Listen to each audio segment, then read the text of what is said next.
10 నెలలు కూడా అయిపోయింది. కౌంట్ డౌన్ ప్రారంభమైంది. 74 రోజులే ఈ రాష్ట్రానికి పట్టిన శని విరగడ కోసం 74 రోజులు ఉండాలి.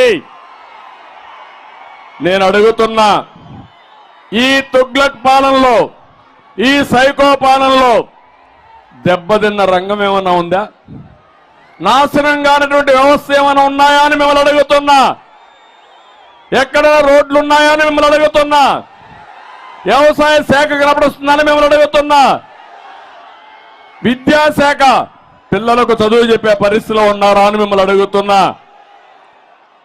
నష్టపోని వ్యక్తి లేదు, నాశనం చేయని వ్యవస్థ లేదు. నేను అందుకనే చెప్పాను, 2019లో ఒక మాట చెప్పాను మీకు, ఒక్కసారిని మోసం పోతే చాలా నష్టపోతారు, ఆలోచించమంటే మీరంతా ఆ రోజు చూశారు. ఎక్కడికక్కడ ముద్దులు పెట్టాడు, బుగ్గలు ఎక్కడికక్కడ పట్టుకొని మిమ్మల్ని అందరినీ కూడా మైమర్చాడు. మీరు కూడా మాయలో పడ్డారు. ఈ రోజు మీరు చూస్తే 5 సంవత్సరాల పాలన, 30 సంవత్సరాలు తెలుగు జాతి ఎన్నికపోయింది. అవునా కాదా అని మిమ్మల్ని అడుగుతున్నా. ఎక్కడికి పోయాము మనకే అర్థం కాని పరిస్థితి. నేను ఆ రోజు ఒకటే ఆలోచించాను. ఇప్పుడే కేశవ్ గారు చెప్పారు, రాయలసీమ ఒకప్పుడు రతనాల సీమ.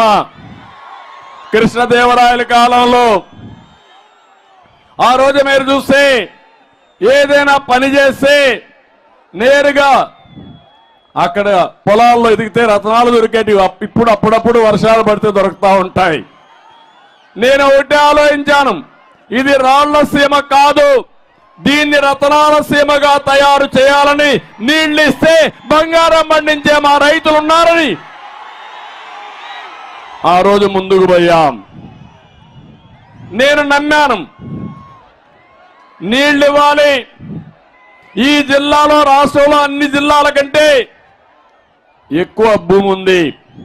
సమైక్య ఆంధ్రప్రదేశ్లో నేను ఎక్కువ పనిచేసిన జిల్లా అనంతపురం జిల్లా, ఆ తర్వాత మహబూబ్నగర్ జిల్లా. ఈ 2 జిల్లాలు కూడా పేదలుండే జిల్లాలు, మెరుగుపడిన వర్గాలుండే జిల్లాలు, వర్షపాతం తక్కువ ఉండే జిల్లాలు. అందుకే నేను ఒక శపథం చేశాను, అనంతపురం జిల్లాకి ప్రతి ఒక్క ఎకరాకు నీళ్లు ఇవ్వాలనేది నా ఆలోచన, నా జీవిత లక్ష్యం. అందుకే మీరు చూస్తే ఆ రోజు 4,500 కోట్ల రూపాయలు ఖర్చు పెట్టి అంద్రినీవా పరిగెత్తిచ్చాం. జీడిపల్లి, భైరవాని తిప్ప,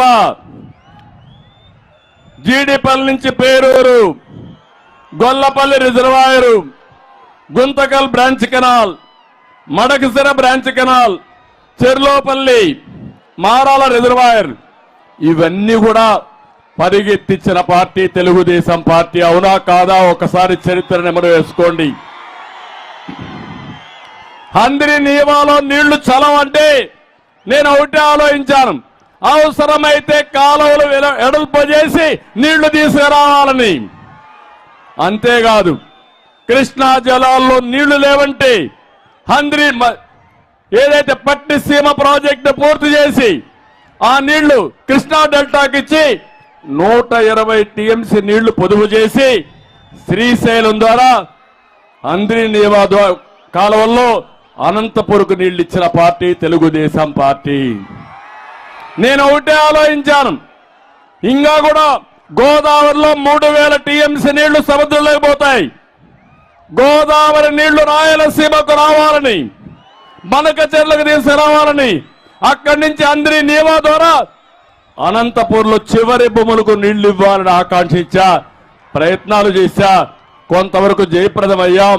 అదే తెలుగుదేశం ఉండుంటే తమ్ముళ్ళు, ఇప్పుడే కేశవ్ అన్నాడు, కౌలు రైతు 50 ఎకరాల్లో పంట తోటలేసి 2.5-3 కోట్ల రూపాయలు సంపాదించారు. అవునా కాదా? ఇంకో పక్క నేను ఆ రోజు 90% సబ్సిడీతో డ్రిప్ ఇరిగేషన్ ఇచ్చారని జ్ఞాపకం ఉందా మీకని అడుగుతున్నా. నేను ఇచ్చానని కొట్టి చేతుల పైకెత్తండి, ఆ రోజు చేశామని. దానివల్ల హార్టికల్చర్ రైతాంగం, మిరప తోటలేసే రైతాంగం బంగారు పండించారు, డబ్బులు బాగా సంపాదించారు, ముందుకు పోయే పరిస్థితికి వచ్చారు. నేను ఎప్పుడూ ఒక మాట చెప్పేవాడిని, రాష్ట్రంలో అనంతపురం జిల్లాలో నీళ్లుంటే గోదావరి జిల్లాలో కూడా మనతో పోటీ పడలేవు. అక్కడ వరేసుకోవాలి. మీరు వాణిజ్య పంటలు వేస్తారు, ప్రపంచంలో పండే అన్ని వాణిజ్య పంటలు అనంతపూర్లో పండే అవకాశం వస్తుంది. అది నా కళ. ఈ పేద రైతాంగాన్ని పేదరికం నుంచి పైకి తేవాలని ఎన్నో విధాలుగా శ్రమించా.